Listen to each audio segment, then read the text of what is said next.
Hi, everyone. Welcome to week 5. I can't believe it's week 5. This is our second to last week of our class. The time has been going by very quickly. Thank you all for your participation in our discussion about autism spectrum disorders. You had some great ideas and some very thoughtful posts. Also, some great sharing of personal experiences, and I really do appreciate that. Um, Also, your papers about students with emotional and behavioral disorders. Lots of great information. One thing that I just wanted to note, and I did note it on some of your papers, keep in mind when you're talking with anybody about anybody with a disability, I really encourage you to think about using people first language. So it's a child or a person with a disability, not a disabled person. They're a person first before their disability. So just something to think about. This week, we are going to be learning about individuals with intellectual disabilities. There is a video for you to watch as an introduction, and then there is also um, a longer video than I would usually have you watch, and it is a documentary called Educating Peter. It is from the early 90s, but I think it still rings very true. It's about a young man who was included in a general education classroom. So I hope you enjoy it.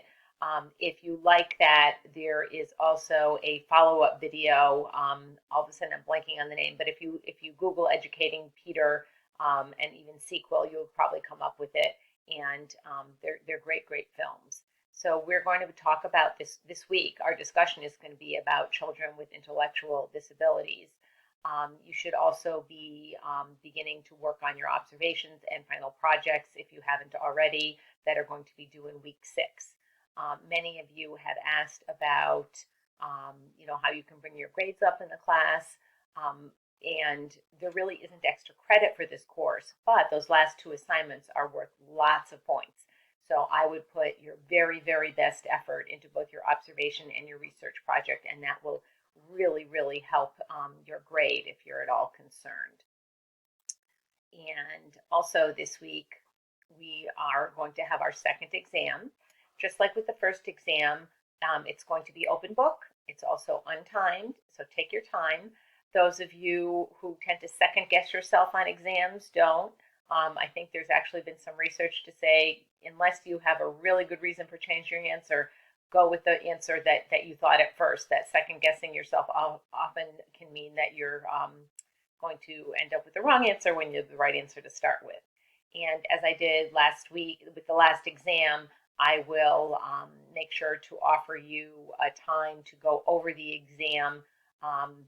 We can do it, I will do it time as a group, or I was thinking perhaps this time I can record myself going over the exam and talking about the answers of the questions that people tended to get wrong. I do keep track of that, and then I will go over those for everyone. So there will be either a live session or a recorded session. I haven't decided yet about exam 5. So have fun this week. Probably by the end of the week or the beginning of next week, you will also be getting your link for your course evaluation.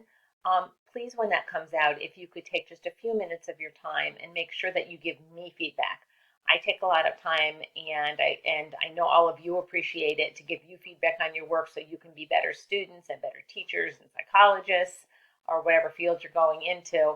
I need to get feedback from you in order to become the best teacher that I can be. So when that does come out, make sure you participate. And don't worry, I'll remind you. So welcome to week 5. Have fun. Take your time on the exam, and I look forward to speaking with you again soon. Take care.